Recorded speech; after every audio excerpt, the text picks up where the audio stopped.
Tonight, we trace every shadow that has fallen across Silent Hill, from the first whispered warnings carved into ancient stone to the final flickering lights of a town that refuses to release its grip on the guilty. Whether you're a longtime wanderer through these fog-choked streets, or a newcomer curious about what lurks beneath the ordinary surface of this lakeside resort, settle in. This is the complete chronology of Silent Hill, told as one unbroken thread of sorrow, guilt, and supernatural reckoning.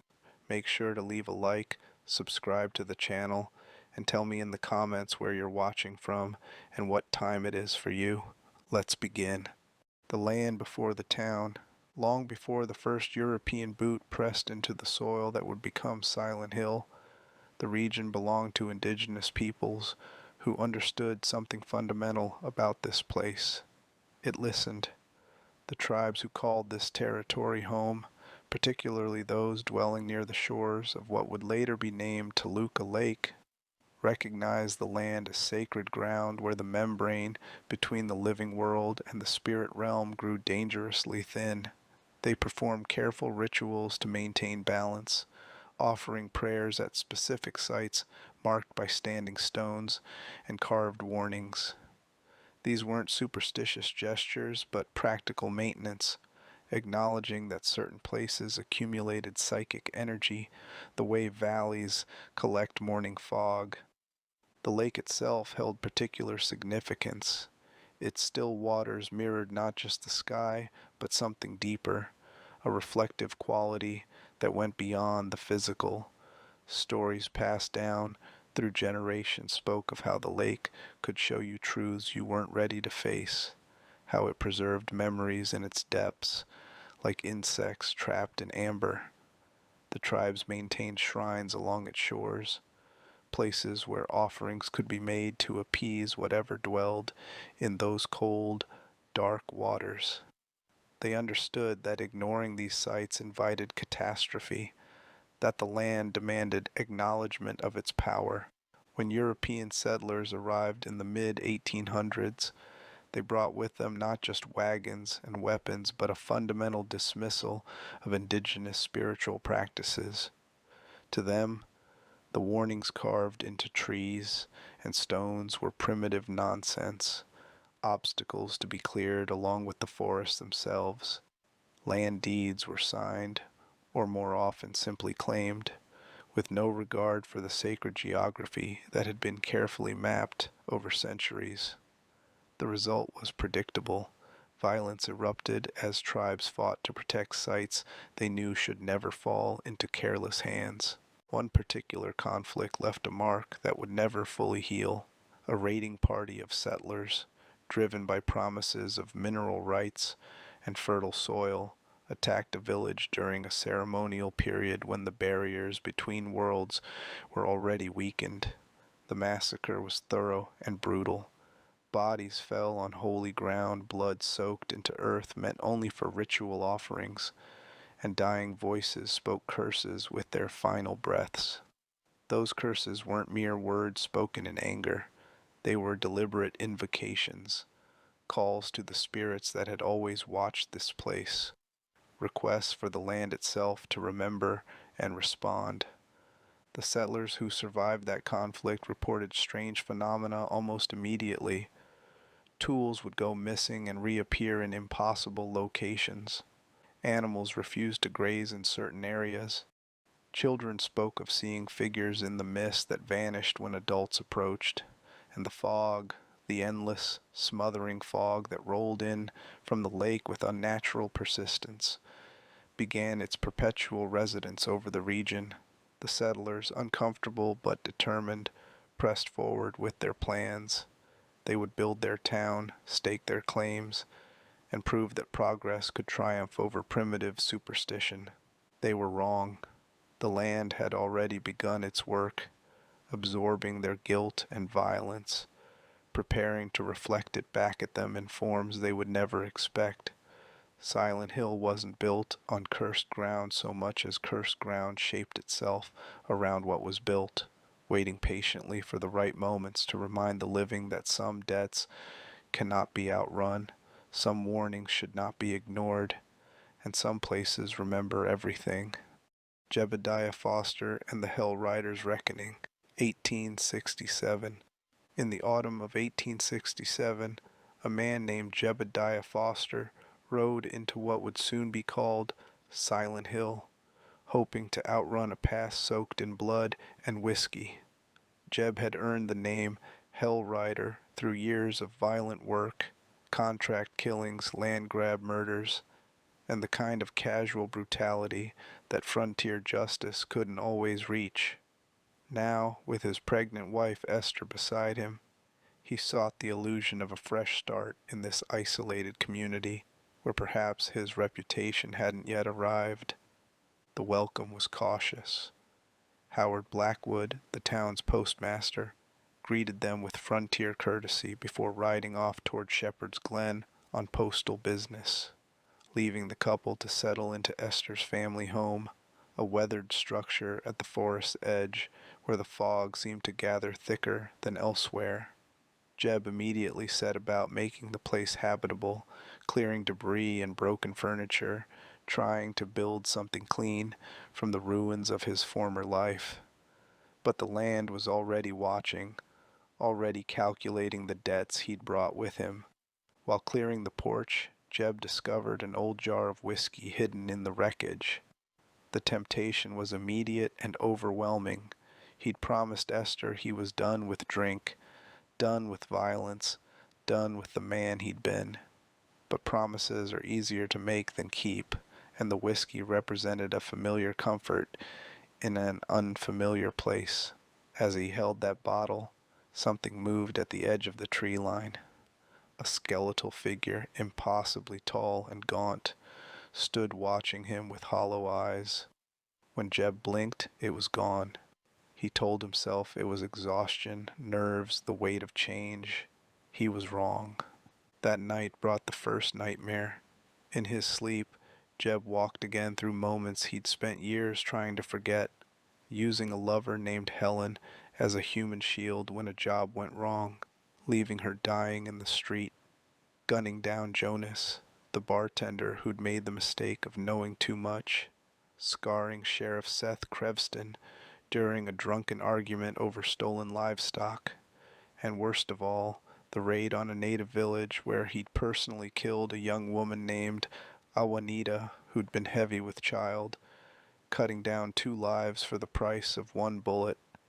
These weren't just memories, they were accusations, witnesses called forth by the land itself. When Jeb woke, Esther was unwell. Her pregnancy had grown difficult, and she needed help he couldn't provide. Into this crisis walked Enola, an elderly native woman with knowing eyes and hands perpetually stained dark. She entered their home uninvited, moving with the authority of someone who understood the rules governing this place far better than any settler. She left a knife on their table, not a threat exactly, but a reminder that certain debts had been noted. When Jeb tried to report this intrusion to the sheriff, he found himself at Leek's Tavern instead, where Jonas's widow, Hella, and her new husband recognized the Hell Rider immediately.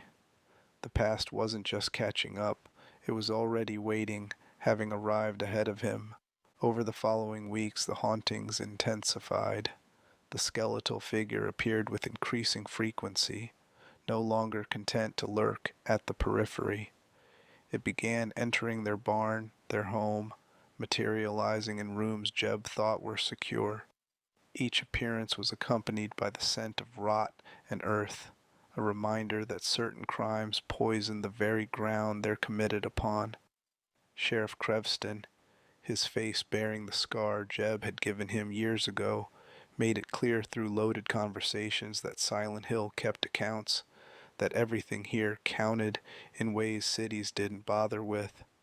The crisis came when Esther went into labor during a day when the fog lay so thick that the cabin walls seemed to dissolve into gray nothingness. Enola arrived unbidden, and with her came something else, the spirit of Awanita. The the pregnant woman Jeb had murdered, now seeking what had been denied her: birth, life, continuation. As Esther screamed through contractions, the house filled with vengeful presences. Helen's ghost accused him with silent, bleeding wounds. Jonas appeared, the fatal gunshot wound still weeping. Sheriff Crevston manifested, his scarred face twisted with righteous anger. They weren't memories anymore. They were physically present, solid enough to block Jeb's path as he fought to reach his wife. Jeb killed them again. With shotgun and knife, he battled through his own past, putting down the same people he'd murdered years before. But the victory was hollow and temporary. Even as the last ghost fell, Awanita's form merged with Esther's laboring body, hijacking the birth for her own resurrection. The child that emerged wasn't quite Jeb's, or wasn't only Jeb's. Enola took the infant with satisfaction, declaring it Awanita reborn, while fire erupted throughout the cabin. The flames weren't natural. They burned too hot, spread too fast, originating from nowhere and everywhere at once. As Jeb and Esther died in the inferno they'd somehow created, the fire spread to other locations around Silent Hill. The sheriff's office went up in flames. Leek's Tavern burned to its foundation. It was as if the town itself had to cauterize the wounds that Jeb's presence had opened, purging his evil through the transformative power of fire. Howard Blackwood, returning from his postal rounds, found the smoldering ruins and Enola standing vigil with the newborn. When he asked what had happened, her response was simple. The spirits who'd been silent for generations had spoken at last, and this was only the beginning of Silent Hill's awakening. The Foster incident established a pattern that would repeat through the decades. Silent Hill wasn't just a place where bad things happened. It was a place that actively processed guilt, that transformed moral failures into physical manifestations, that demanded accounts be settled in blood and suffering. Jeb's attempt to escape his past had instead created an amplifier for it, a feedback loop where every sin echoed back louder than the original. The land had tasted justice, and it would remain hungry. The Little Baroness tragedy, 1918. 51 years after the Foster fires, Toluca Lake claimed its own piece of tragic history when a touring steamboat called the Little Baroness set out on what should have been a pleasant autumn voyage. 14 passengers boarded that afternoon, seeking the kind of scenic relaxation that had made Silent Hill's lakeside location attractive to tourists from surrounding regions. The water was calm, the fog no thicker than usual, and Captain Winslow, the owner's grandfather, ran a careful operation. Nothing suggested the day would end in disaster. Among the passengers was a woman named Lorraine, traveling with her young daughter Hannah. To outside observers, they seemed like any other mother and child enjoying a lake excursion. But Lorraine carried burdens that no one else could see. Perhaps it was grief over a loss no one else knew about, or the weight of some private shame that had grown too heavy to bear. Whatever darkness had taken root in her mind reached its culmination as the Little Baroness reached the deepest part of the lake. In a moment that must have seemed to stretch into eternity for those who witnessed it, Lorraine lifted her daughter and cast her over the rail. Hannah's cries were brief.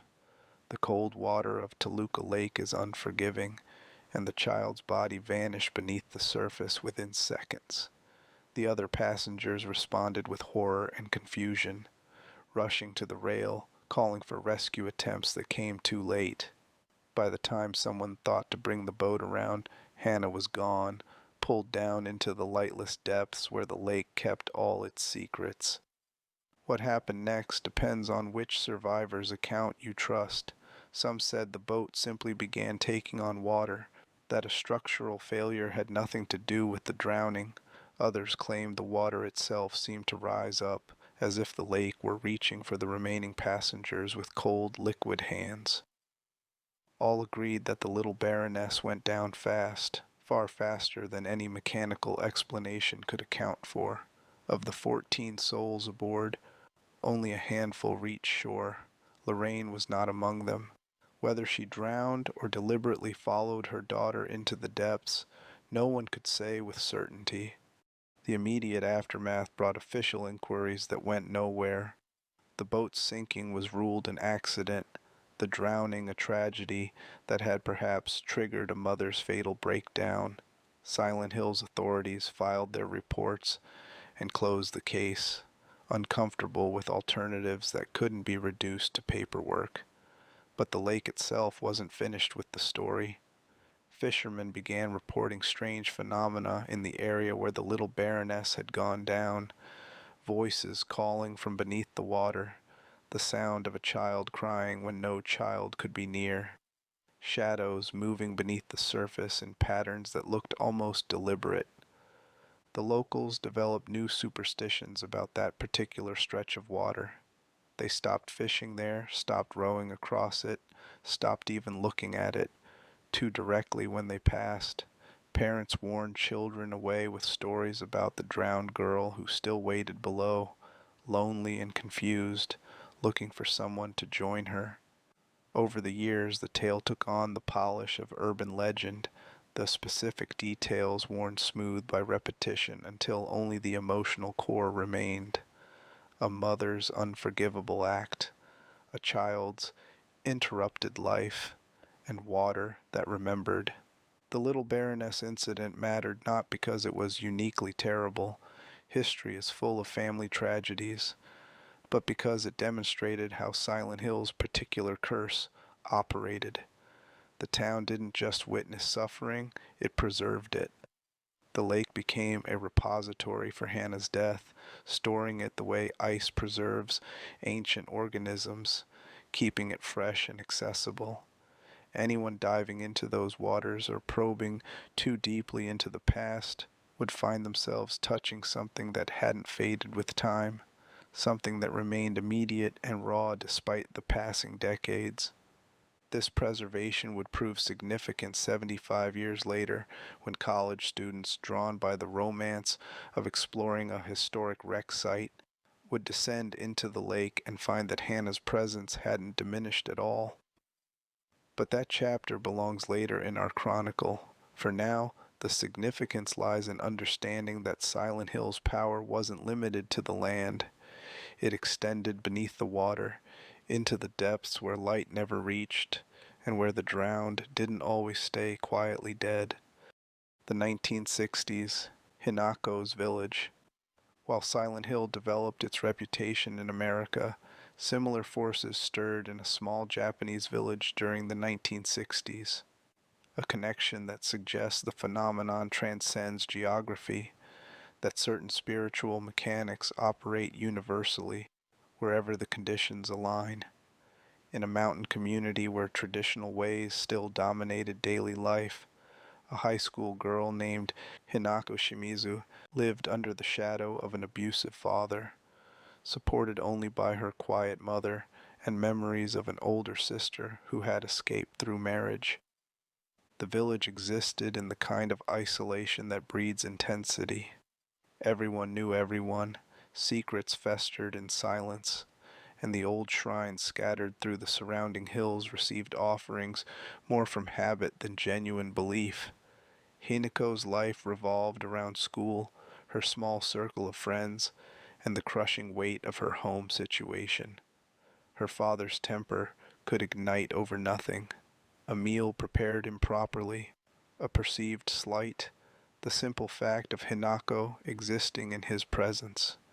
Her mother had long since learned that intervention only redirected the violence, so she stayed silent, becoming a ghost in her own home. Hinako found refuge in friendships. Sakuko, who dreamed of someday opening a sweet shop. Shu, who she'd known since childhood and who gave her painkillers for the persistent headaches that had become her constant companion. And Ringo, whose feelings for Shu created a tense triangle of unspoken resentments. These relationships were normal enough on the surface, but beneath them ran currents of jealousy, desire, and the kind of emotional complexity that adolescence magnifies into seeming life or death significance. Then the mist came, not the usual mountain fog, but something thicker, more purposeful, that carried with it a sense of wrongness everyone could feel, but no one could articulate. It started gradually, first just an unusually dense morning haze that lingered past noon, then fog that seemed to follow certain people, gathering around them like curious animals. Within days it had become a permanent feature, and with it came the first attacks. The creatures that emerged from the mist defied easy description. Some resembled twisted animals, others vaguely human forms bent into impossible shapes. They moved with purpose, targeting specific individuals as if following instructions only they could hear. Sakuko was the first taken, pulled into the fog during a moment when the group had become separated, her screams cutting off abruptly as something with too many limbs dragged her into the white. When Hinako found her friend's body later, it had been transformed, sprouted with pink blossoms that pulsed with organic life, as if Sakuko were being consumed and reborn as something botanical and alien. The village's transformation accelerated. Buildings that had stood for generations warped into distorted versions of themselves. The shrine where Hinako had played as a child became a maze of wrong angles and bleeding walls, and in the midst of this chaos appeared a figure who offered guidance. A man in a white suit wearing a fox mask, whose calm demeanor suggested he'd been expecting this all along. He called himself a protector, a guide who could help Hinako survive if only she would trust him, complete certain rituals, make offerings at specific shrines. The Foxman led Hinako through trials that felt like dreams but left real scars. She gathered items for ritual purifications, solved puzzles involving ancient symbols, and gradually fell into a trance-like state where his instructions seemed reasonable, even necessary. Meanwhile, her relationships with the surviving friends disintegrated. Ringo's jealousy toward Hinako intensified, culminating in an act of violence, pushing Hinako down a staircase during an argument over Shu. The betrayal should have been devastating, but in the dreamlike realm where Hinako increasingly found herself, it became just another trial to navigate. The Foxman's rituals grew more intense. He severed Hinako's arm in a ceremony he called rebirth, branded her back with a heated rod, carved symbols into her face with a ceremonial knife. Each mutilation was accompanied by promises that pain was temporary, that suffering purified, that by surrendering herself completely, she would find peace in a reality where nothing could hurt her anymore. And throughout it all, small dolls appeared in hidden corners, each bearing a different warning. Don't trust the Foxman. Run. This isn't real. But warnings are easily ignored when reality itself becomes negotiable. Hinako found herself making impossible choices, whether to save Ringo, who had betrayed her, from being consumed by the mist creatures, whether to believe the fox man when he showed her visions of Shu, accepting her decisions no matter how terrible, whether to accept his final gift, a fox mask fused to her own face, completing her transformation into something that existed between human and spirit, between the waking world and the realm of eternal mist. The resolution came through rebellion. Hinako found red pills, whether physical objects or symbolic representations of resistance, that allowed her to break the trance states, to see the Foxman's paradise for what it truly was, a trap designed to keep her compliant, another spirit feeding on human suffering under the guise of salvation. When she finally destroyed his shrines and refused his final ritual, the realm collapsed. She woke to find herself standing in the ruins of her village, the fog receding, her body unmarked despite the memory of every wound. The aftermath was quiet devastation. Her parents were dead, killed by manifestations born from Hinako's suppressed rage. Her friends were gone, whether truly dead or scattered to lives she'd never reconnect with. And her sister Junko, who she'd hoped might save her, revealed herself as another architect of the nightmare, someone who'd already surrendered to similar forces and wanted to pull Hinako into that same surrender. Standing alone in the village's empty streets, Hinako made the choice her sister hadn't: to remember, to resist, to refuse the comfort of oblivion, even if that meant carrying the weight of everything she'd lost. The Japanese village incident matters to Silent Hill's broader mythology because it demonstrates the universal nature of what we might call guilt terrain, places where human suffering and spiritual mechanics create feedback loops that transform reality itself. Whether in a Pennsylvania resort town or a mountain village halfway around the world, the same principles applied. Unresolved trauma creates openings. Suffering manifests physically, and the only escape is through acceptance rather than denial. Hinako's story would eventually intersect with Silent Hill proper, but even in isolation it proved that the town's curse was less a location than a condition, one that could emerge wherever the ingredients aligned. The Order's foundation, while individual tragedies accumulated in and around Silent Hill, a formal structure began organizing the spiritual chaos into directed purpose. The organization that would come to be called simply the Order emerged from the town's early religious communities, drawing members who recognized Silent Hill's unique properties and sought to harness rather than merely survive them.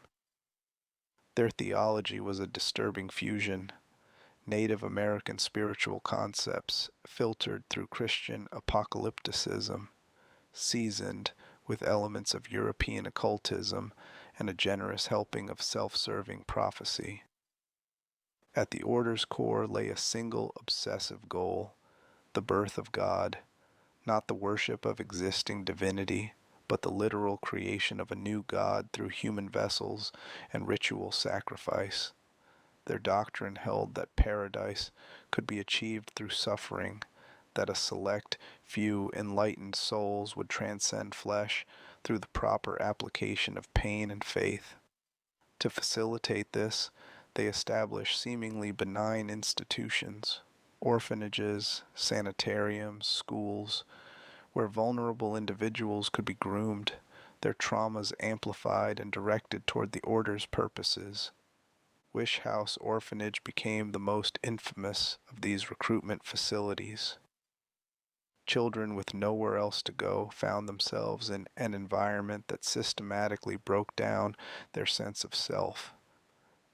They were taught that suffering was divine, that their abandonment proved their special selection for higher purposes, that the pain they endured in punishment rooms and isolation cells was holy purification. Some broke entirely, their minds fragmenting into whatever shape kept them functional.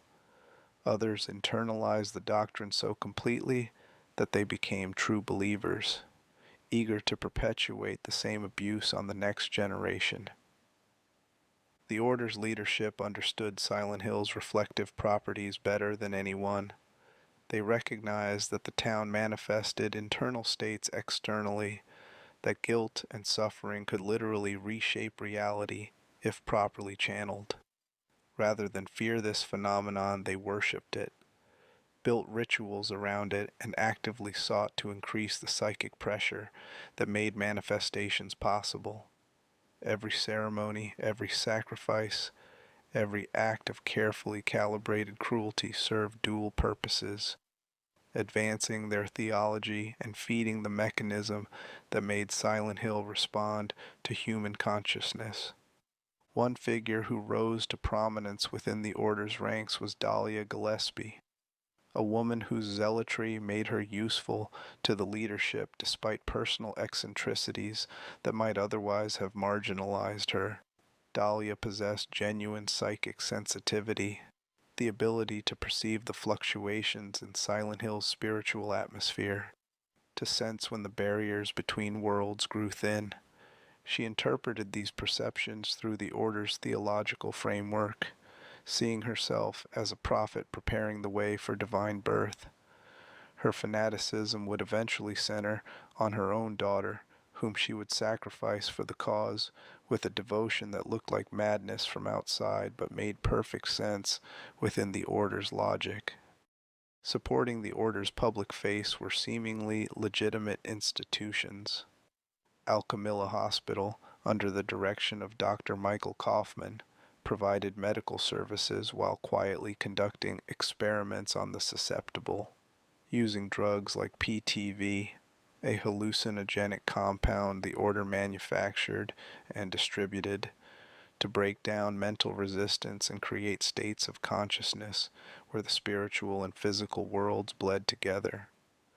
Cedar Grove Sanitarium served similar purposes, treating the mentally ill while subjecting them to programs that were more indoctrination than therapy, fostering dependencies and loyalty that would serve the Order's long-term plans. The Order's doctrine around divine birth required specific conditions: a vessel of sufficient psychic power, ritual preparation through suffering, and the proper alignment of spiritual forces within Silent Hill itself.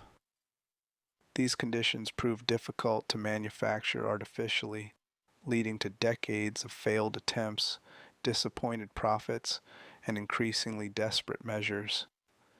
Children were assessed for psychic potential, subjected to rituals meant to amplify their abilities, and ultimately discarded when they proved insufficient.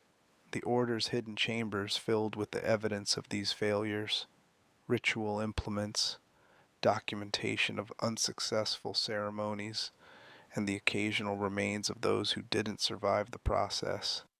But the Order was patient. Their theology operated on timescales that transcended individual lives. Failed attempts were merely data points, lessons that refined their understanding of what conditions were necessary. They maintained meticulous records, cross-referencing family bloodlines for psychic sensitivity, tracking the town's spiritual fluctuations across decades, waiting for the convergence of circumstances that would allow their ultimate ritual to succeed. Every orphan who passed through their institutions, every patient who received their treatments, every member who devoted their life to the cause, all were components in a machine designed to birth something unprecedented. The organization's structure remained deliberately obscured. Leadership positions were known to members but carefully compartmentalized, ensuring no single person could compromise the entire network. Public faces like Dahlia operated with significant autonomy, advancing their own interpretations of doctrine while serving the collective goal. Lower-ranked members often understood only their specific roles, following orders without grasping the broader purpose. This combination of secrecy and fanaticism made the Order remarkably resilient. You couldn't dismantle what you couldn't fully map, and true believers couldn't be dissuaded by logic or evidence. As the 1970s approached, the Order's patience finally paid off. A suitable vessel had been identified: Dahlia's own daughter, Alessa, whose natural psychic abilities exceeded anything previously documented. The machinery of divine birth was being assembled, ritual components gathered, protective seals researched and prepared. All that remained was the final catalyst: sufficient suffering to crack open Alessa's mind and allow the God seed to take root. What followed would transform Silent Hill forever, proving the Order's theories about suffering and transcendence while simultaneously destroying their careful plans through variables they'd never anticipated: human courage, genuine love, and the unpredictable consequences of forcing divine birth through broken vessels. Travis Grady and the Origins of Chaos, 1970s through 1983. 7 years before Harry Mason would wake to find his daughter missing in Silent Hill's fog, a truck driver named Travis Grady made a delivery run that would accidentally prevent one apocalypse while setting conditions for many others. Travis wasn't looking for trouble. He was simply navigating the back roads near Silent Hill when a figure in a blue school uniform stepped into his headlights, forcing him to swerve. The near miss shook him, but what came next was far worse. The sound of screams from a nearby house, the sight of flames consuming a modest home, and the overwhelming compulsion to enter that inferno despite every survival instinct screaming otherwise. Inside the burning house, Travis found a scene that would haunt him forever. A young girl, severely burned but somehow still alive, lay atop a circular design painted on the floor.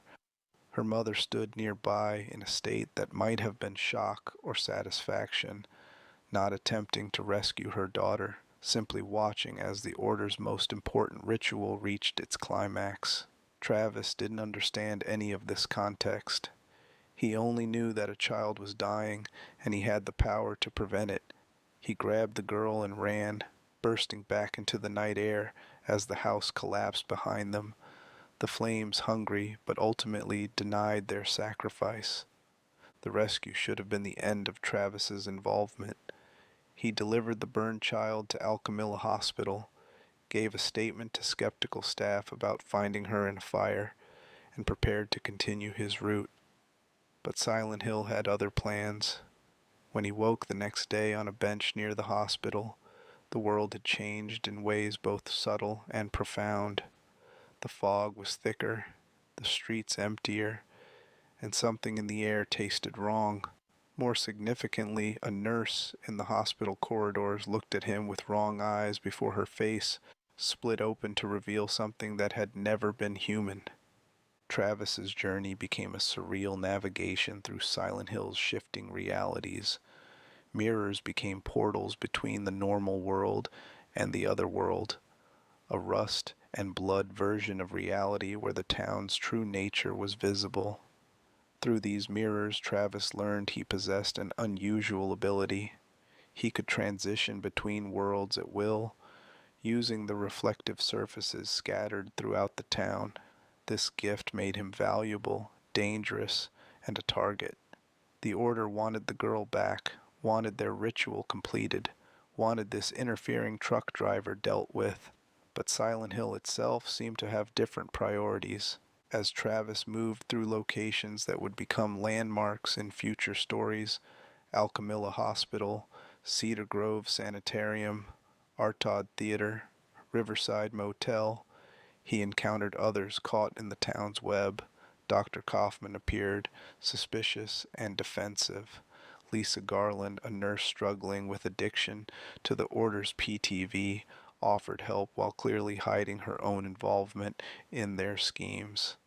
And Dahlia Gillespie herself emerged, cryptically warning Travis while simultaneously guiding him deeper into circumstances beyond his understanding.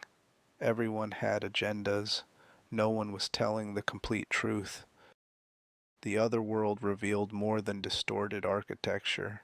It showed Travis fragments of his own past, manifestations of personal trauma he'd spent years trying to bury.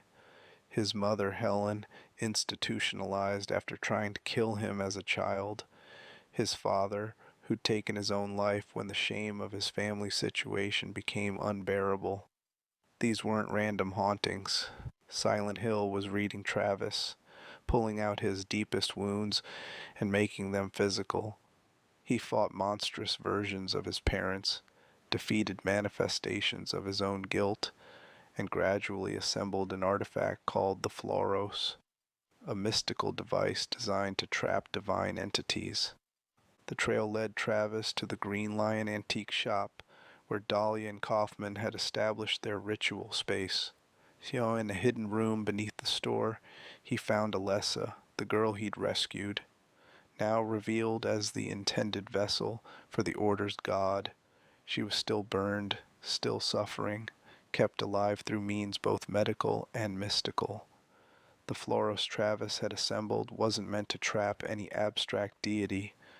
It was specifically designed to counter Alessa's power, to shatter the ritual binding that had been partially completed before Travis's interruption. The confrontation in that underground chamber fragmented Alessa's soul. The divine seed that had been implanted in her through suffering and ritual couldn't take root in a broken vessel, so it split, half remaining with Alessa's burned body, the other half escaping into the form of a newborn that manifested from the spiritual collapse. Travis, still barely understanding what he'd witnessed, took the infant and fled. Behind him, Dahlia and Kaufman recognized their failed ritual for what it was, a setback, not a defeat. Half of Alessa's soul had escaped, but half remained. The god seed was dormant but recoverable. They would simply wait, plan, and try again. Travis emerged from Silent Hill's fog to find himself back on the highway, the infant wrapped in blankets on his passenger seat. His truck's odometer had reset to 0, a symbolic fresh start, though his memories remained intact. He stopped at a rest area outside town, and there he made a decision that would reshape destinies he couldn't imagine. He left the baby where someone would find her, trusting fate or providence or whatever force had guided him through the previous nightmare. That someone was Harry Mason and his wife Jody, a couple passing through on their way home. They found the infant, heard her cries, and experienced the overwhelming protective instinct that turns strangers into parents. They named her Cheryl and raised her as their own, never knowing she was half of a fractured soul, a living vessel containing the divine potential that the Order still desperately sought. For 7 years, Silent Hill waited. The Order waited. Alessa's remaining consciousness, trapped in her burned body and hidden in the hospital's depths, waited. Everyone waited for the inevitable moment when Cheryl would be drawn back to complete what had been started in fire and interrupted by a truck driver who'd simply been in the wrong place at the right time. Harry Mason's Nightmare, 1983. 7 years passed quietly for Harry Mason, marked by ordinary joys and the devastating loss of his wife Jody to illness. His daughter Cheryl became his anchor, the reason he kept moving forward through grief. As her 7th birthday approached, Harry decided they needed a change of scenery, a road trip to somewhere peaceful where they could process their loss and maybe start healing. Silent Hill seemed perfect. A lakeside resort town with scenic views and quiet streets, exactly the kind of place where a father and daughter could reconnect. The irony would become clear soon enough. The drive through the mountains was uneventful until the fog started. Harry had driven through fog before, but this was different, thicker, more persistent, seeming to swallow his headlights before they could properly illuminate the road. He slowed instinctively, then slowed more when he saw the police motorcycle lying on its side, abandoned in the middle of the road. He was still processing this strangeness when a figure stepped into his path, a young girl in a blue school uniform, appearing so suddenly that swerving was more reflex than decision. The car left the road, impacted something solid, and Harry's world went dark. When he woke, everything had changed. The crash had left the vehicle damaged but not destroyed, steaming slightly in the unnaturally cold air. And Cheryl was gone.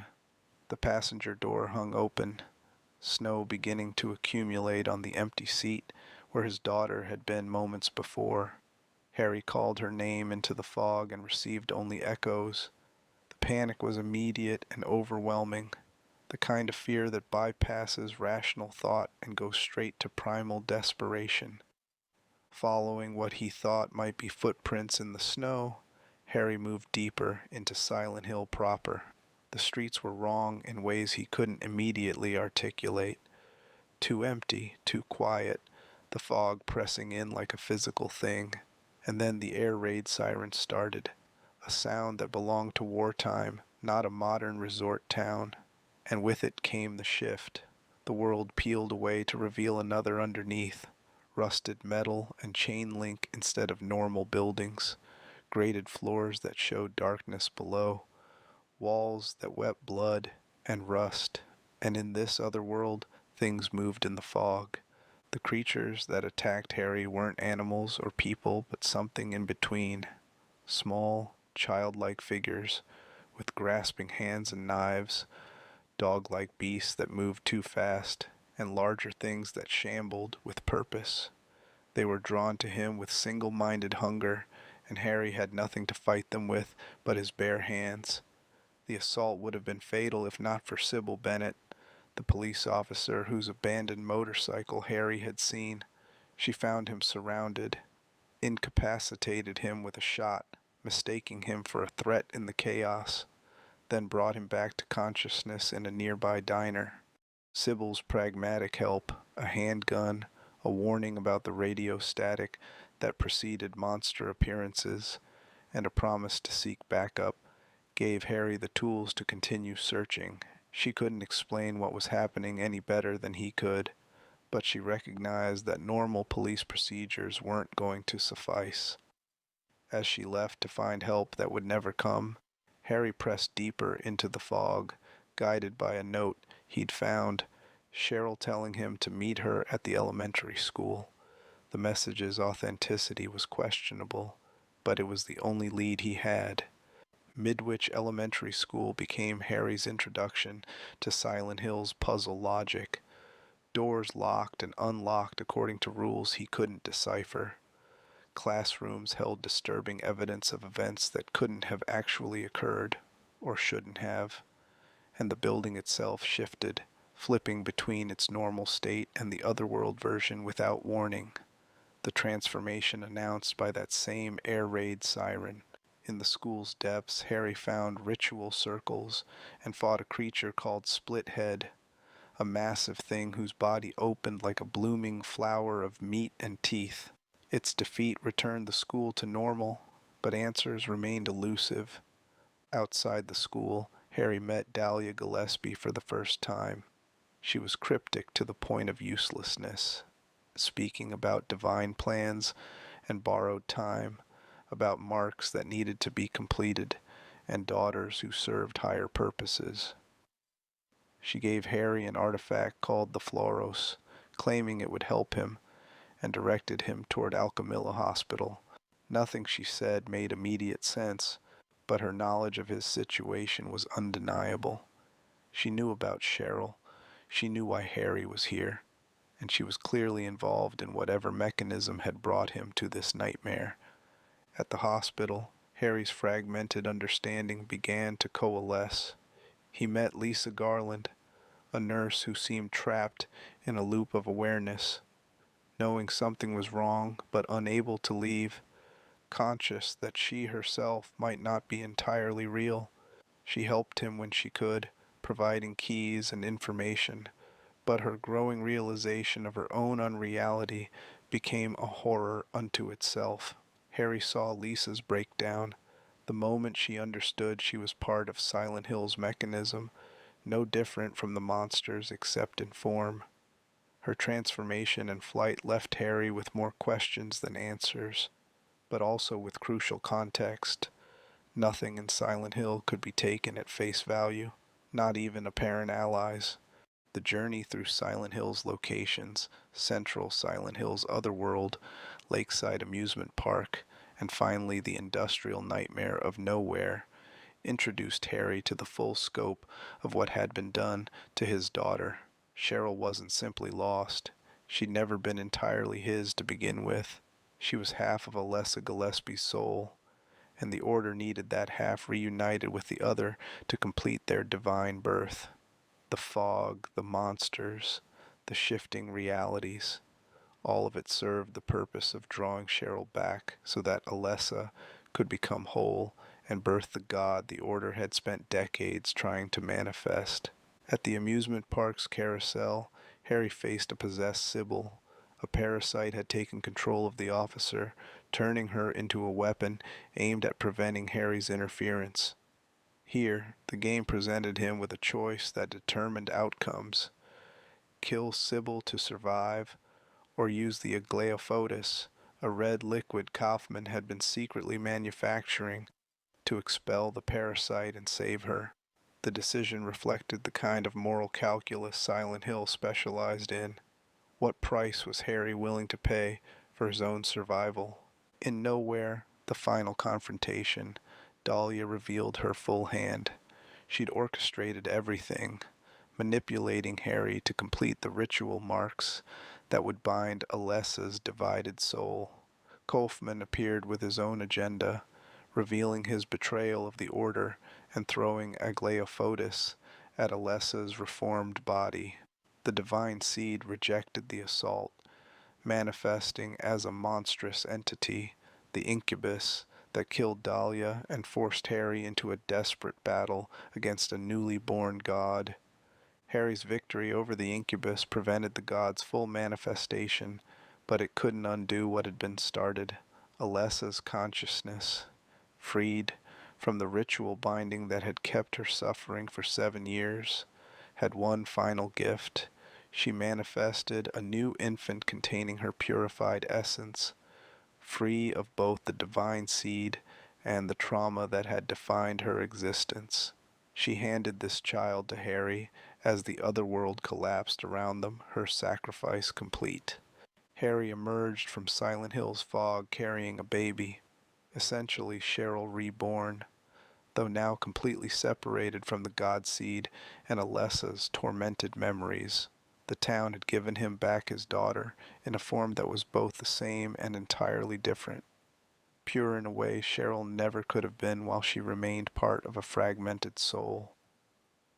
As Harry drove away into the dawn, Silent Hill's mechanism reset, ready for the next wounded soul who would wander into its fog seeking answers to questions they didn't know how to ask. Maria's brief existence, between the events that scattered Alessa's soul and the arrival of James Sunderland, Silent Hill generated something unprecedented, a fully formed consciousness with no physical history, manifested purely from longing and desire. Maria stirred to awareness in Heaven's Night, a gentleman's club in South Vale, with complete memories of a life she'd never actually lived. She knew her name, her occupation, her preferences, and she possessed vivid recollections of experiences that had never occurred outside the town's creative imagination. But awareness brought questions. Why was the club empty? Why were the streets deserted except for shambling monsters? And most pressingly, why did she possess such clear, painful knowledge of a woman named Mary Sunderland? A woman she'd never met, but whose life she understood with the intimacy of lived experience. These contradictions pushed Maria toward a crisis of purpose. She picked up a revolver she found behind the bar, contemplated ending an existence she barely understood, then stopped herself. There was a reason she existed. Someone needed her. She simply had to find them. Her exploration of Silent Hill brought her to the Baldwin mansion, where Ernest Baldwin, a reclusive man who'd locked himself away after his daughter's death, spoke to her through a closed door. He mentioned a man who would be arriving soon, someone named James, who was seeking the you that isn't you.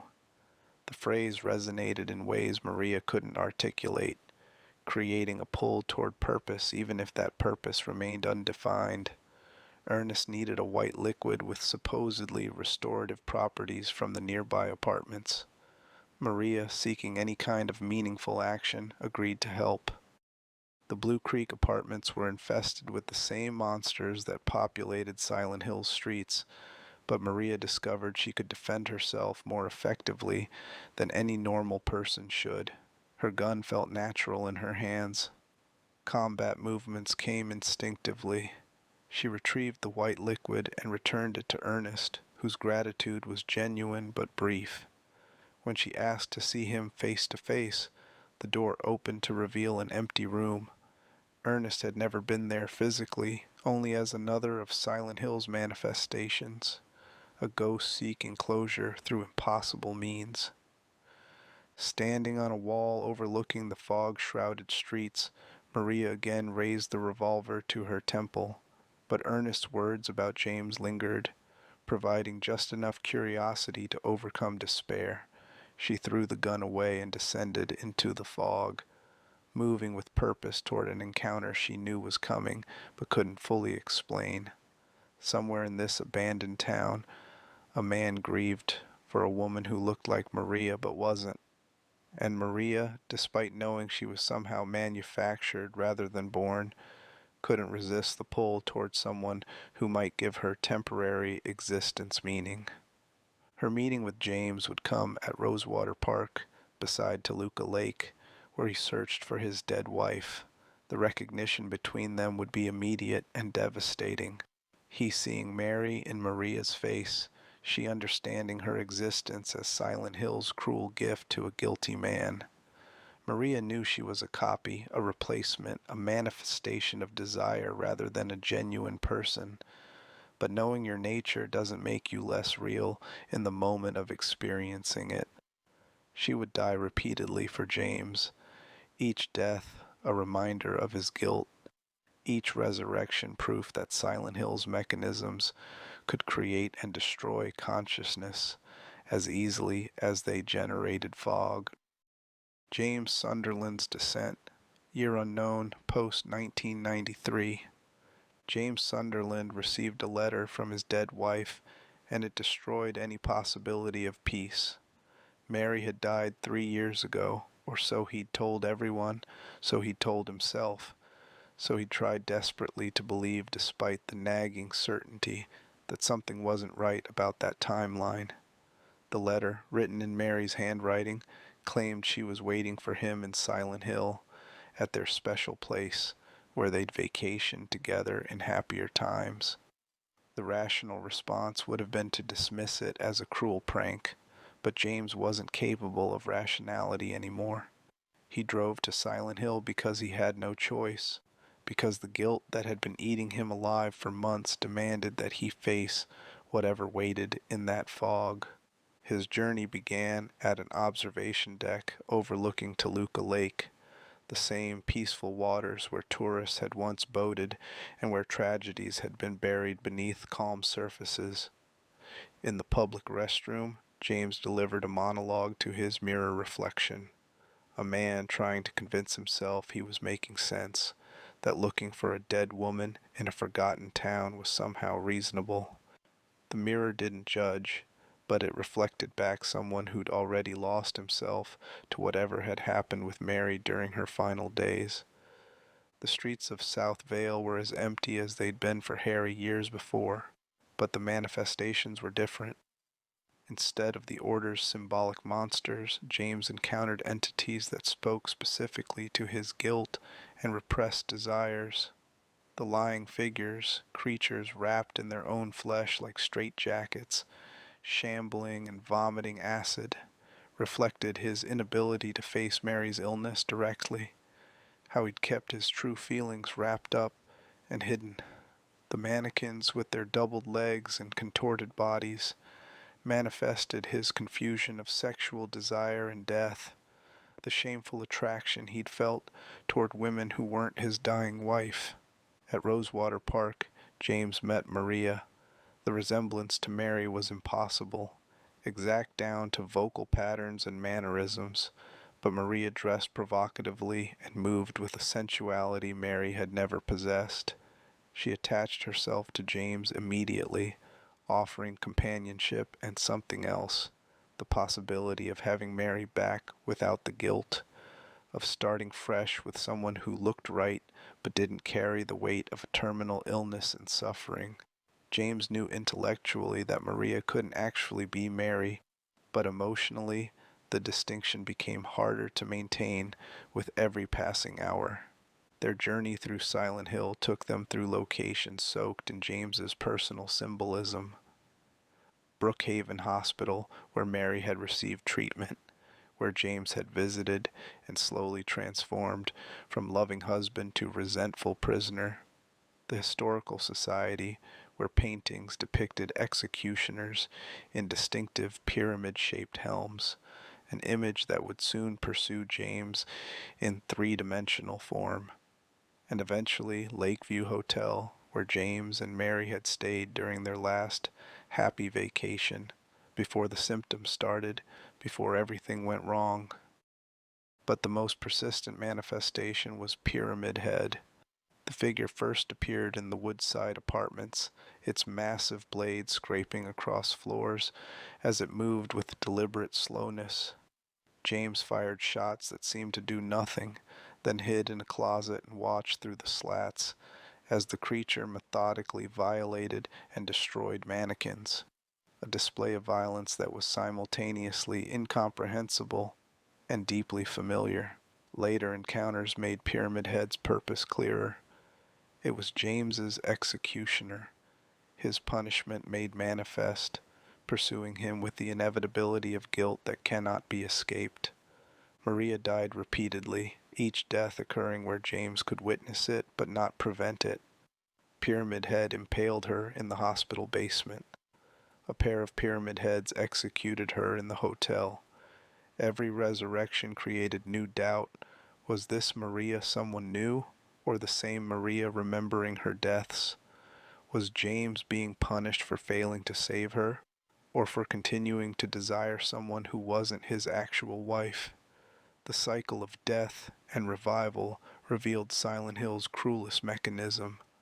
Hope was always available, but it was poisoned at the source, tainted by the guilt that had generated it.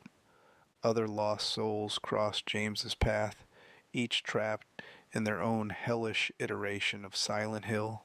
Angela Roscoe, a young woman fleeing an abusive father, encountered James multiple times. The world she inhabited was perpetually burning. Her guilt manifested as flames rather than fog, her monsters different from his. Their final meeting on a staircase surrounded by fire was a moment of mutual recognition. They were both trapped in custom-made hells, and no amount of empathy could allow them to help each other. Angela ascended into the flames, choosing her ending while James could only watch. Eddie Dombrowski, first seen in an apartment bathroom next to a corpse, progressively revealed himself as someone who'd snapped under years of bullying and rejection.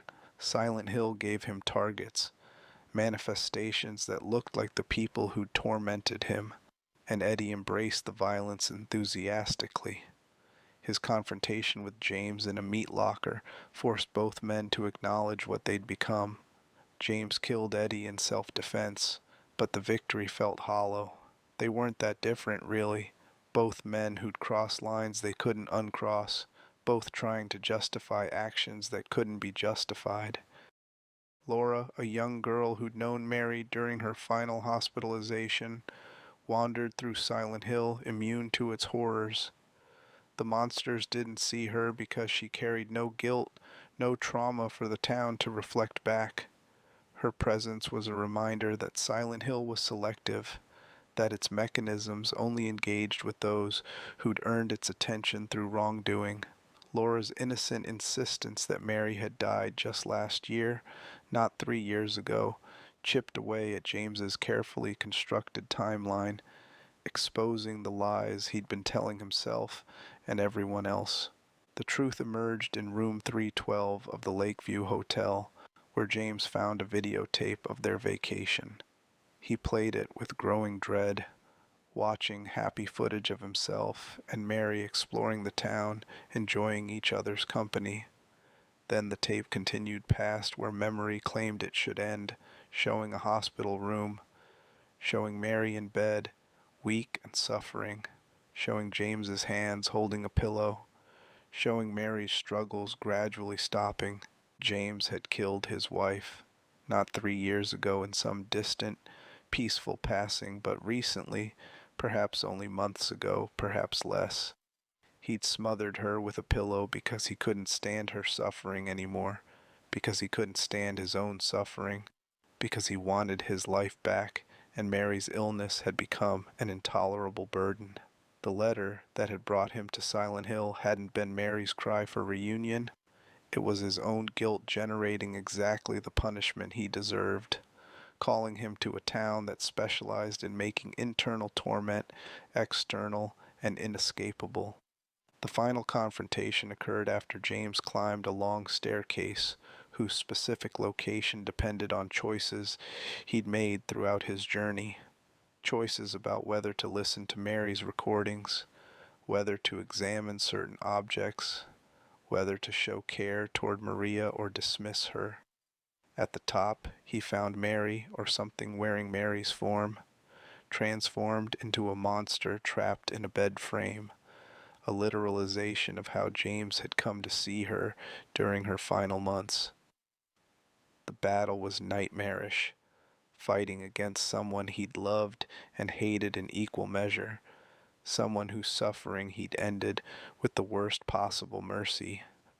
Victory brought no triumph, only a final conversation with Mary, or perhaps with his memory of her, or perhaps with some aspect of Silent Hill that could simulate her voice well enough to matter.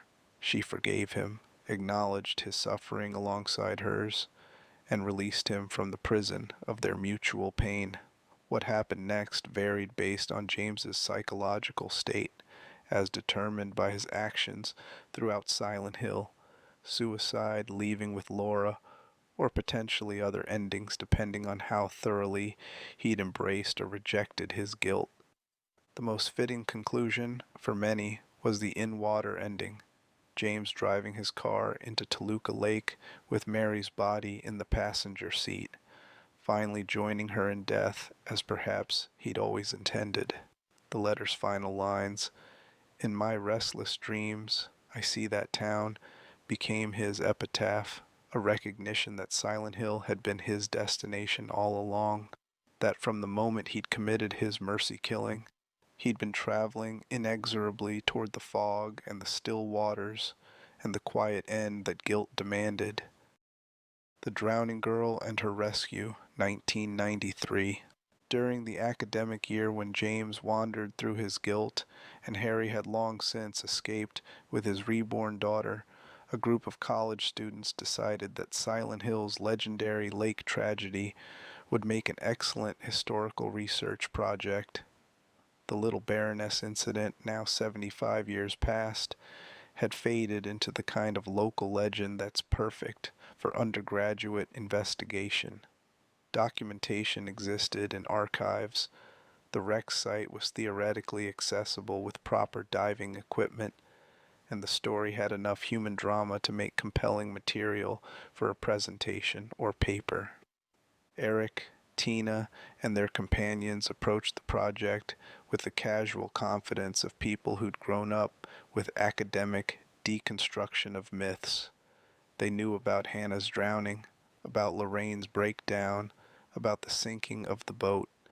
They'd read the survivor testimonies and official reports. What they hadn't internalized, what no amount of historical research could prepare them for, was that Silent Hill doesn't preserve history in libraries and archives. It preserves history in the water, in the fog, in the lived experience of trauma that never fully resolves. The initial plan was straightforward: dive to the wreck site, document what remained of the Little Baroness, perhaps recover some artifacts that could be donated to a local historical society. Standard archaeology with a recreational twist.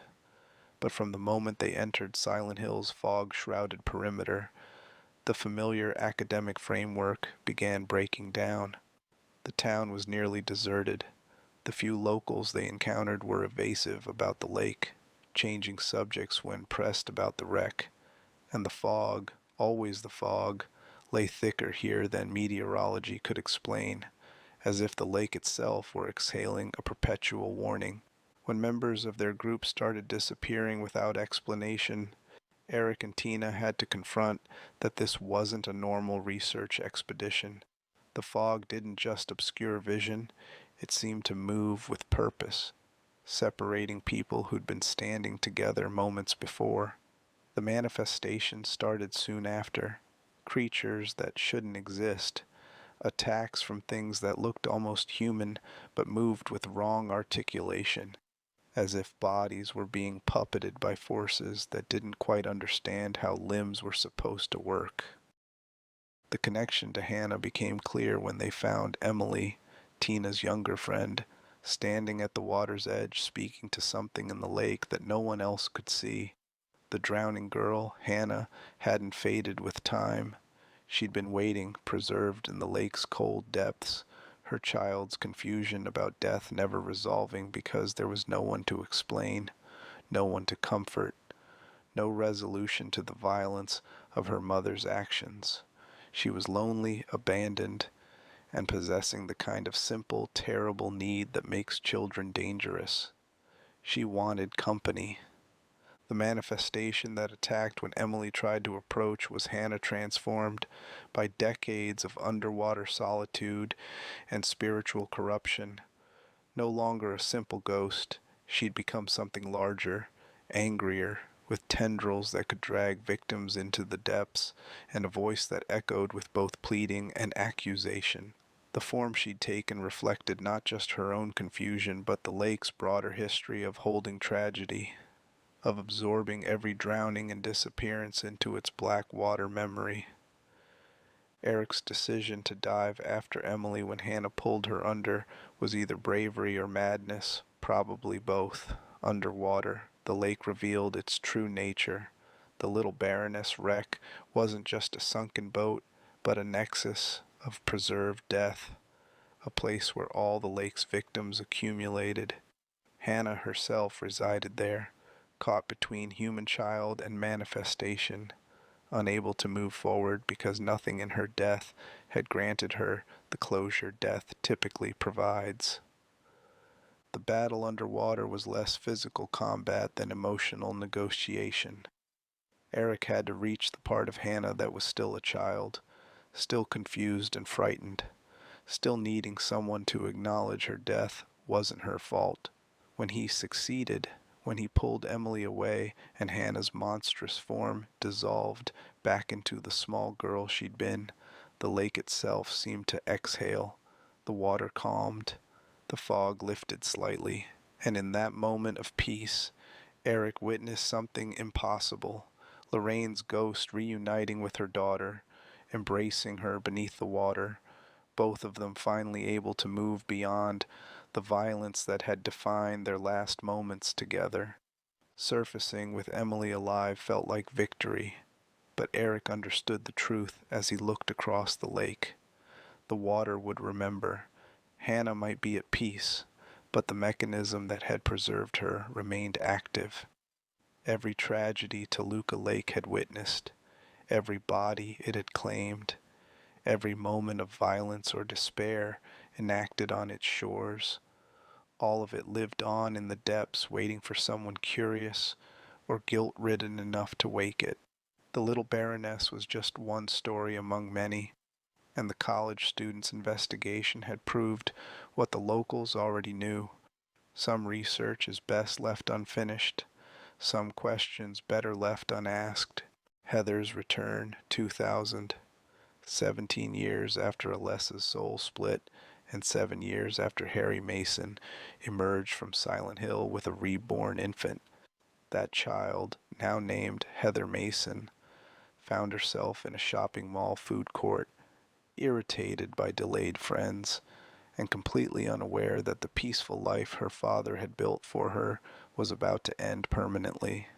She'd grown into a normal teenager. School, friends, modest rebellion against Harry's protective oversight. The memories she carried were entirely ordinary. Adoption, loving parents, her mother's death from illness, Harry's subsequent overprotectiveness. Nothing suggested she was anything other than a regular 17-year-old with dyed hair and attitude. But Silent Hill's mechanisms had been tracking her since birth. The Order hadn't disbanded after Dahlia's death. They'd merely reorganized under new leadership and waited for the fractured pieces to mature enough to recombine. Claudia Wolfe, Dahlia's successor in fanaticism, had spent years preparing for this moment, monitoring Heather's development, researching techniques to trigger her latent memories, and cultivating the hatred that order doctrine claimed was necessary for divine birth. The time had come to collect what had been denied them decades before. The dream that interrupted Heather's nap in the mall was the first crack in her ordinary existence. In it, she wandered Lakeside Amusement Park, pursued by creatures whose forms suggested mechanical repetition, the same motion loops, the same attacks, consciousness trapped in recursive patterns. She woke with the metallic taste of adrenaline and a phone call to Harry, reassuring him and herself that everything was fine. But Detective Douglas Cartland's approach moments later, with his questions about her birth and his vague employer's interest, suggested otherwise. Heather ran, instinct overtaking reason, which was exactly the response Silent Hill's manifestations preferred. The mall transformed around her as she fled through maintenance corridors and bathroom windows. Ordinary retail space peeled away to reveal the other world underneath, rust and blood, twisted metal, and creatures that shambled with purpose. The closers with their arm blades, the numb bodies that swarmed in distressing numbers, the double heads that split open to bite, all of them variations on themes of consumption and violation. Predators born from fears Heather didn't know she possessed. Meeting Claudia in the mall's depths forced the first confrontation with Heather's true nature. The woman in black spoke about paradise and power, about Heather's ability to birth a god, about hatred as the fertilizer that would make divine seeds bloom. None of it made sense until Claudia's next move, sending the missionary creature to Heather's apartment, where it murdered Harry in his chair, leaving him dead with a notebook open to entries about Alessa and the soul split and the 17 years of hiding that had ultimately proved futile. Harry's death was calculated spiritual violence. Claudia understood that birthing the Order's God required specific emotional conditions in the vessel. Love wouldn't suffice. The divine seed needed hatred to take root and grow. By killing the only person Heather genuinely cared about, Claudia planted that seed. Heather's grief transformed immediately into rage, a burning need for revenge that she would carry all the way back to the town where her predecessor had burned and split and cursed Silent Hill with her suffering. The journey back was methodical rather than panicked. Heather, driven by fury rather than fear, enlisted Douglas despite his conflicted loyalties. She armed herself properly, understanding that Silent Hill demanded violence and she was prepared to deliver it. The fog that greeted them on arrival felt familiar in ways Heather couldn't articulate, as if her body remembered even when her conscious mind didn't. She was coming home, but home was a trap designed specifically for her. Silent Hill's location showed her fragments of Alessa's experiences. Brookhaven Hospital, where Leonard Wolfe, Claudia's own father, had been subjected to the same conditioning the Order had used on so many. His transformation into a monster was almost sympathetic. He'd been broken by the same system that had broken Alessa, turned into something inhuman by people who claimed humanity was the obstacle to paradise. His defeat yielded the seal of Metatron, which Vincent Smith, a rival Order faction leader, claimed would protect Heather. It wouldn't, but the lie served his purposes. The Lakeside Amusement Park reunion with her nightmare was more personal. The carousel where Sybil had been possessed now hosted a different battle. Memory of Alessa, a doppelganger fight where Heather confronted her own reflection, armed with every weapon she'd collected. Defeating herself was the psychological hurdle, acknowledging that she was both Heather, 17 years of normal life, and Alessa 17 years of suffering before that, without letting either identity erase the other. The victory granted passage to the church where Claudia waited. The final confrontation showcased the order's fundamental miscalculation. They'd spent decades trying to manufacture divine birth through suffering, assuming that enough pain would crack open human consciousness and allow godhood to enter. What they'd failed to grasp was that their God, grown from hatred and agony, would be exactly as petty and destructive as the emotions that had birthed it. When Heather used the Aglaophatus pendant her father had hidden in her necklace to vomit up the divine seed prematurely, Claudia's response was to consume it herself, completing the birth through her own body. The transformation was horrific rather than transcendent. Claudia's body warped and fell, birthing a creature that was simultaneously infant-like and ancient, powerful yet malformed. This was the god the Order had sought, not a deity of paradise, but a monster of accumulated suffering, a thing born from decades of abuse inflicted on children in orphanages, patients in sanitariums, and one girl burned alive in a ritual gone catastrophically wrong. Heather fought it in the church's depths, battling not divinity, but the accumulated trauma of everyone the Order had destroyed in pursuit of their vision. When the god fell, it took the Order's divine aspirations with it. The church, the rituals, the decades of careful planning, all of it collapsed into the ruins of Claudia's broken theology. Heather emerged to find Douglas alive, injured but functioning, and together they walked out of Silent Hill's fog. She asked him to call her Cheryl, reclaiming the name Harry had given her, acknowledging both identities without letting either erase her sense of self. In the peaceful aftermath, Cheryl visited Harry's grave. The marker was simple, the cemetery ordinary, the fog absent. She'd won something Harry never could, a genuine escape from Silent Hill's mechanisms, proof that the curse could be broken if you were willing to confront it directly rather than try to hide. She'd killed a god before it could properly manifest, destroyed the Order's divine plans, and claimed her own identity from the wreckage. Not bad for 17 years old. Walter Sullivan's 21 Sacraments, 1980s through 1999. In South Ashfield Heights, apartment 302 was quietly infamous. Tenants complained of nightmares, maintenance requests piled up for issues that couldn't be fixed, walls that wept, sounds that defied explanation, a persistent sense of being watched that no amount of renovation could address. The apartment's problems stemmed from events 2 decades earlier, when a disturbed child, abandoned by the Order in that very room, developed a psychotic attachment to the space. Walter Sullivan believed the apartment was his mother, the only parent he'd ever known, and when the Order's conditioning pushed him into serial murder, he dedicated each killing to the room that had sheltered him.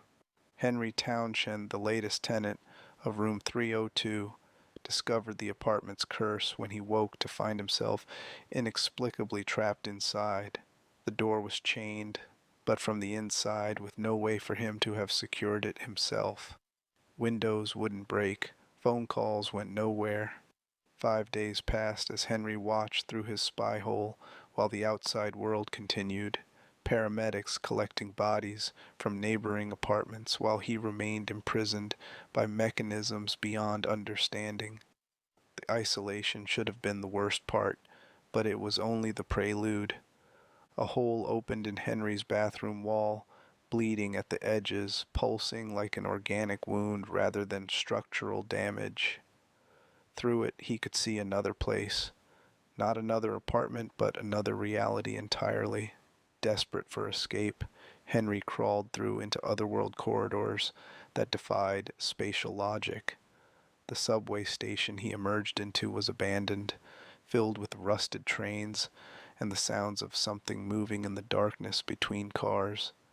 There he met Cynthia Velasquez, who thought she was dreaming and would die still believing that lie when Walter's adult form appeared to murder her, carving numbers into her flesh as part of a ritual Henry didn't yet understand. The numbers were sacraments, 21 murders required to complete Walter's resurrection ritual. He'd already killed himself as the 11th sacrament, allowing his consciousness to persist in the spaces between life and death.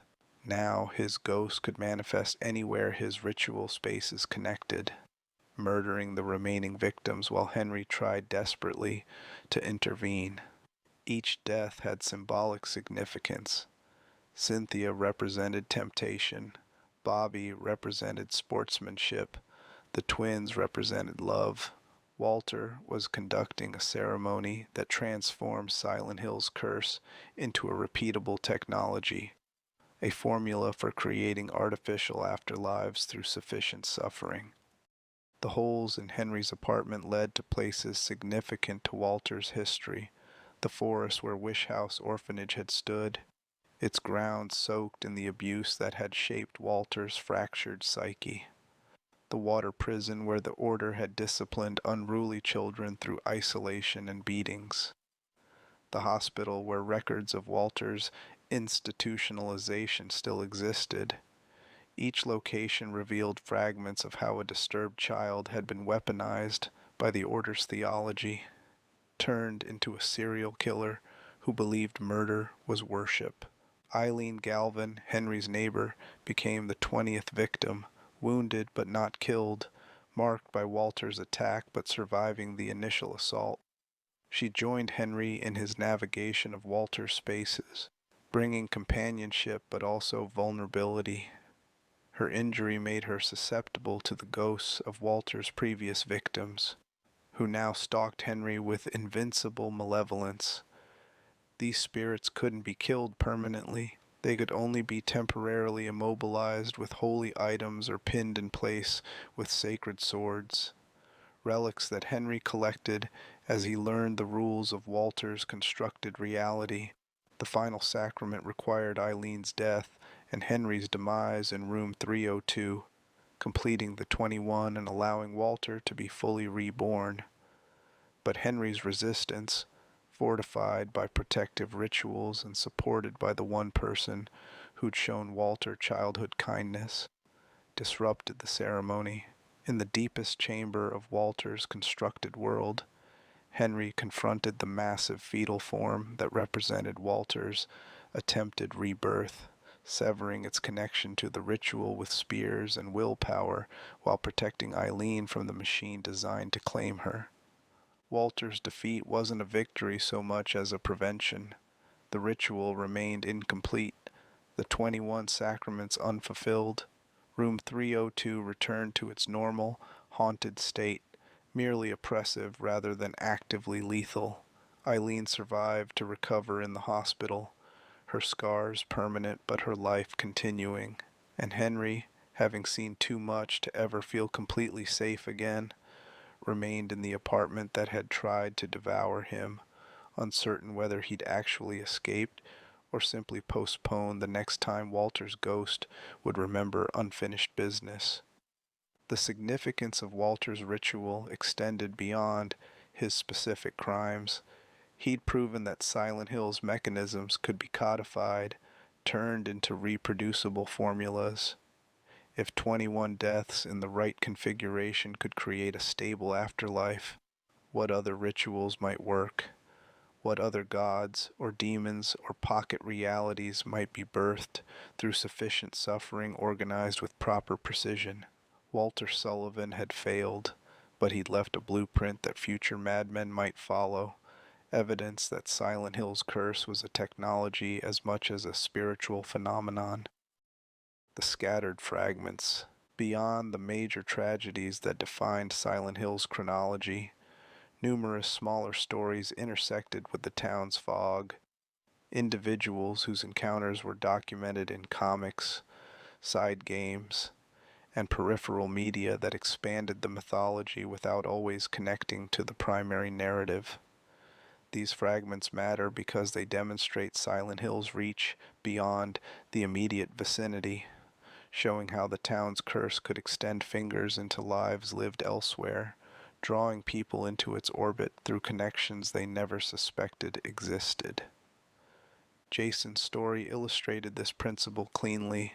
A soldier suffering PTSD sought to end his life in remote mountains, but crashed near Silent Hill instead.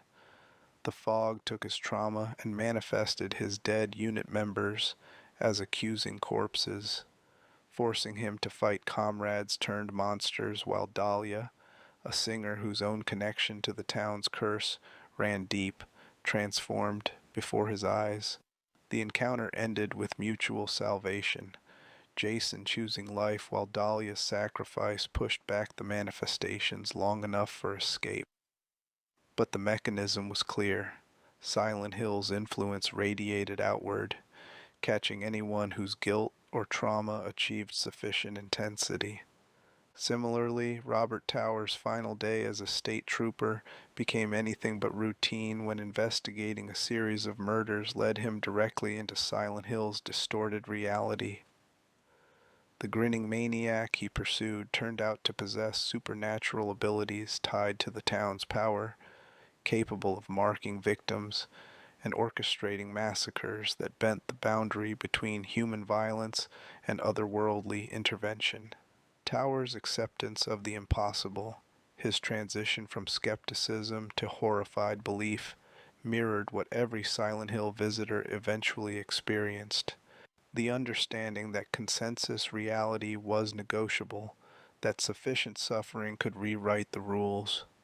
More abstractly, characters like Ike Isaacs discovered that creativity itself could become a trap when practiced in Silent Hill's proximity. The artist whose paintings became portals learned that the town rewarded immersion, his artwork literally selling itself through supernatural means, but punished attempts at escape. When he tried to leave, his paintings wouldn't let him, and when new visitors arrived, his immunity vanished the moment he formed attachments. Ike's entrapment in his own canvas was poetic justice or cruel irony depending on perspective, but it reinforced a consistent rule.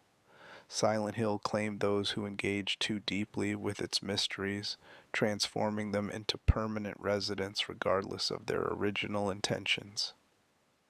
The comics exploring these peripheral stories also introduced meta-elements that complicated the mythology.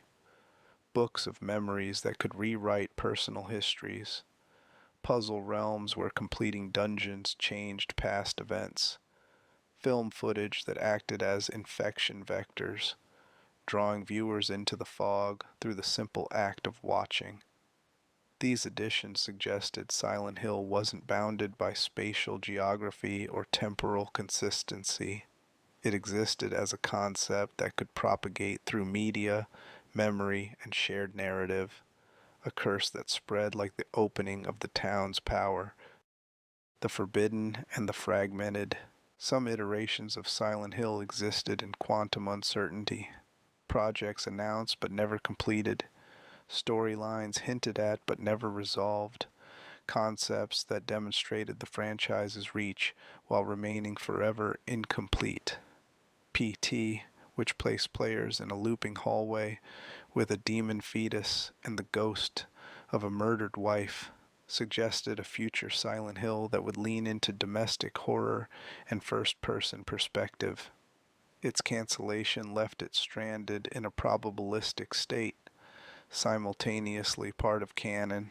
It definitely existed and was played by millions, and non-canon, it connected to nothing, predicted nothing that came to pass. Shattered Memories offered something stranger, a complete reimagining of Harry Mason's story filtered through the framing device of therapy sessions.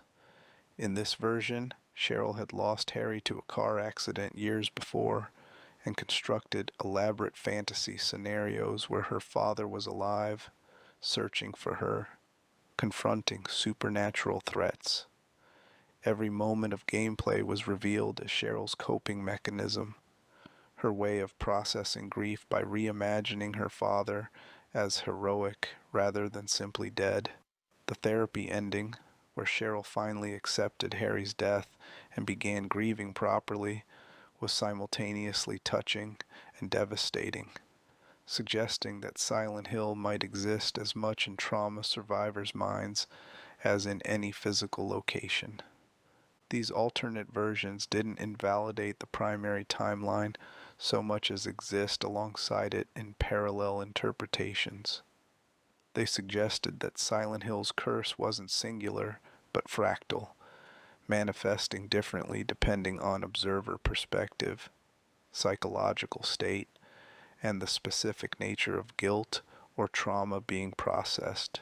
The town Harry walked through wasn't the same as the town James experienced, which differed from Heather's journey, which bore little resemblance to Henry's apartment-bound nightmare.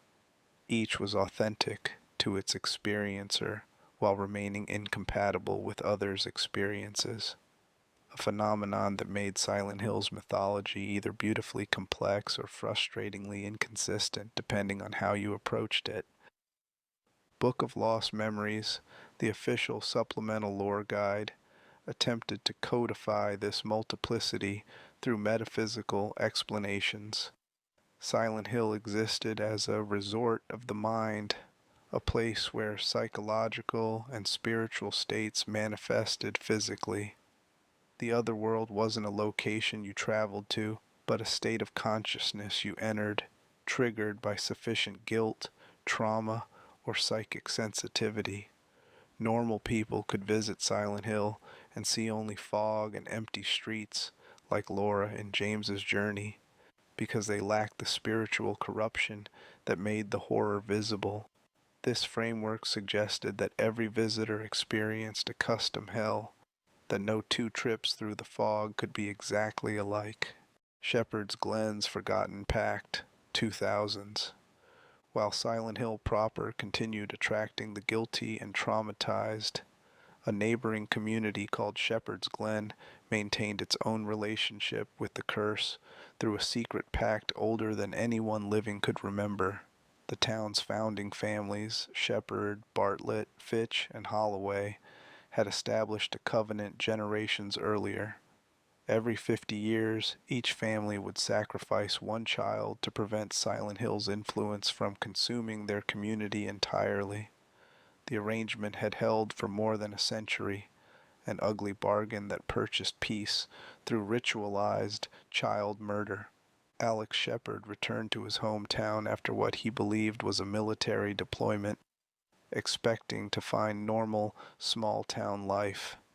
Instead, he found Shepherd's Glen abandoned, fog-shrouded, and his younger brother Joshua missing. The initial search seemed straightforward until the town began transforming around him, buildings warping into industrial nightmare versions, creatures emerging from fog, and encounters with other founding family members whose children had also disappeared. The truth emerged through fragments. Joshua had died in an accident. Alex had accidentally drowned him during a boat trip, a moment of sibling roughhousing gone horribly wrong. The guilt had been so overwhelming that Alex's mind had rewritten the event, constructed false memories of military service to avoid confronting what he'd done. But his accidental killing of Joshua had broken the covenant. The shepherds had failed to provide their designated sacrifice, and that failure had triggered exactly what the pact was meant to prevent. Silent Hill's curse bleeding into Shepherd's Glen, transforming it into a mirror of the larger town's horror. The other families faced their own reckonings. Curtis Akers, whose son had been sacrificed as required, transformed into a monstrous drill-armed entity called Sepulchre. His grief and rage literalized into physical form. Margaret Holloway, the judge who'd overseen the pact's continuation, became asphyxia, a multi-bodied thing that smothered victims the way she'd smothered her daughter Nora in the family's ritual killing. Each family's monster reflected their specific method of sacrifice, and the emotional weight of having murdered their own children for the perceived greater good. Alex's journey became a navigation through guilt, revelation, and impossible choices. His parents' strange behavior throughout his life finally made sense. They'd chosen Joshua for the sacrifice, groomed him for death, and treated Alex differently because they'd known all along that he wasn't supposed to survive to adulthood. When the accident inverted their plans, Alex living while Joshua died, they hadn't known how to process the role reversal. Their distance and coldness weren't about Joshua's death. They were about Alex's unwanted survival. The climax occurred at Overlook Penitentiary, where the boogeyman, a manifestation of the guilt that had driven the pact's creation, served as Alex's executioner. The thing wearing a helmet and dragging a massive blade was both personal, Alex's punishment for Joshua's death, and communal, Shepherd's Glen's collective guilt given form. Defeating it required accepting responsibility without being consumed by self-loathing, a psychological tightrope walk between denial and despair. Alex's escape from Shepherd's Glen came with costs. He'd killed monsters that were once people, destroyed what remained of the founding families, and exposed a multi-generational conspiracy of child murder that couldn't be explained away. The covenant was broken permanently, not through heroism but through failure, through one accidental death that had cascaded into the very catastrophe the ritual was meant to prevent. In trying to outrun Silent Hill's curse, Shepherd's Glen had merely delayed it, and when the bill came due, it came with compound interest. Murphy Pendleton's inescapable judgment 2000s. The prison bus crash that brought Murphy Pendleton to Silent Hill wasn't an accident but an inevitability, the town's curse pulling in someone who thought he'd already served his sentence for past crimes. Murphy was being transported to Wayside Penitentiary when the vehicle went off the road, leaving him the sole survivor amid fog and approaching sirens that suggested pursuit. His initial flight from the crash site was pure self-preservation, but the town had other plans. Silent Hill's manifestation for Murphy were explicitly punitive. The void, a spreading darkness that consumed everything in its path, chased him through buildings, forcing constant forward movement. The boogeyman returning from Alex's story but reconfigured for Murphy's guilt, pursued with methodical inevitability, an executioner that couldn't be killed or deterred, and the manifestations of memory, people Murphy had known, ghosts of his past, literal and figurative reminders of crimes he'd committed and tried to bury. The core of Murphy's guilt was straightforward. His young son Charlie had been murdered by Patrick Napier. While imprisoned, Murphy had been offered a deal by a corrupt corrections officer named George Sewell, access to Napier in the prison showers, a chance for revenge. Murphy had taken the deal and killed Napier with his bare hands. That vengeance killing was what Silent Hill seized upon, transforming Murphy's justified rage into supernatural punishment. But layers of complexity emerged as Murphy navigated the town. Sewell himself appeared, revealed to be not just a corrupt officer, but the father of Charlie's actual killer, Frank Coleridge. Sewell had lied to Murphy, sent him after the wrong man, used Murphy's grief as a weapon to eliminate someone he personally despised. Napier had been innocent of Charlie's murder, and Murphy had killed him for a crime he hadn't committed. The layers of guilt multiplied. Murphy guilty of murder, Sewell guilty of manipulation, and somewhere Coleridge, now the wheelman, a wheelchair-bound manifestation connected to the town's electrical systems, guilty of the original sin that had started the cascade. Ann Cunningham, a corrections officer hunting Murphy through the town, added another layer. She blamed Murphy for the attack that had left her father, Frank Coleridge, paralyzed and broken. Her pursuit was personal vendetta disguised as law enforcement, and Silent Hill accommodated her just as readily as it accommodated Murphy, showing her manifestations of her own guilt and rage, creating a separate hell tailored to her psychological landscape. The resolution offered Murphy something rare in Silent Hill's mythology: genuine exoneration. When Anne finally confronted Murphy and learned the full truth, that Sewell had manipulated everyone, that the real crimes had been committed by people who'd escaped justice, she lowered her weapon. Murphy's guilt, while real, was complicated enough that simple damnation didn't suffice. He'd killed an innocent man, but had done so believing he was executing his son's murderer. The moral calculus was too complex for binary judgment. Murphy's escape from Silent Hill wasn't triumphant. He left behind too many bodies and unresolved questions. But unlike James's suicide or Alex's ongoing nightmare, Murphy received something approaching closure. The fog lifted, the manifestations receded, and he walked out of town carrying scars but not actively pursued by vengeful entities. Silent Hill had judged him, found him guilty but not irredeemable, and allowed him to leave. Whether he could carry that verdict into something resembling a normal life remained uncertain, but at least he had the chance to try. The curse's continuing echo, from the native curses that first poisoned Silent Hill's soil to Murphy's modern navigation of divine judgment, the town has remained remarkably consistent in its operation. It pulls in the guilty, manifests their internal struggles as external horrors, and forces confrontation with truths that would otherwise remain buried in comfortable self-deception. The specific manifestations vary. Harry's symbolic cultist monsters differ from James's sexual guilt creatures differ from Henry's ritual victims, but the underlying mechanism stays the same. What makes Silent Hill's mythology coherent across decades of stories is this consistency of purpose. It's not a random haunted town where bad things happen arbitrarily. It's a machine for processing guilt, a pressure cooker that transforms internal corruption into external threat, forcing people to either face what they've done or be consumed by it.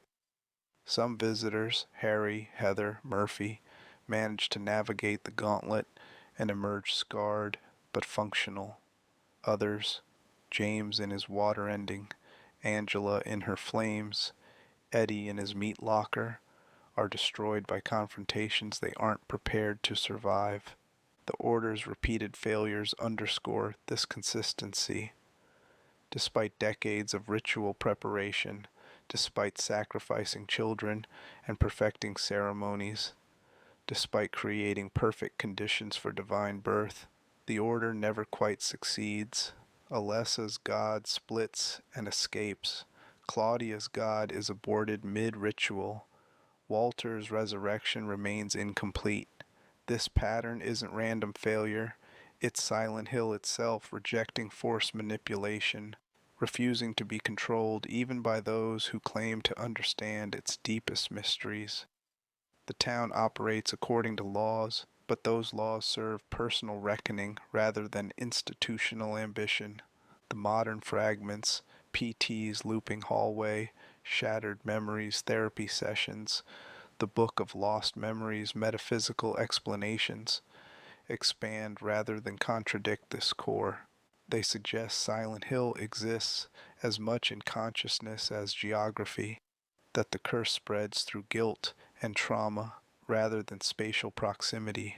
A person carrying sufficient self-loathing might find themselves in Silent Hill's fog without ever physically traveling to Pennsylvania, their mind constructing the manifestations necessary to process what they can't face directly. This understanding makes Silent Hill's future uncertain but inevitable. The town will persist as long as people carry unconfessed guilt, unprocessed trauma, and unresolved moral failings. Physical Silent Hill might fade, The real town in Pennsylvania has no mystical properties, but Silent Hill as concept, as mechanism, as spiritual gravity will remain. Every person who can't face what they've done, every community trying to bury its crimes, every system that produces suffering while denying responsibility, all of them create the conditions for Silent Hill to manifest, whether it uses that name or not. The fog's eternal patience. As we reach the end of this chronicle, the most striking element is how little has actually ended. Harry escapes but raises a child who will return. James finds resolution, but it's achieved through death. Heather defeats a god, but the order's structure remains intact. Murphy leaves town, but the void still exists, waiting for the next guilty soul. Walter's ritual fails, but the blueprint persists.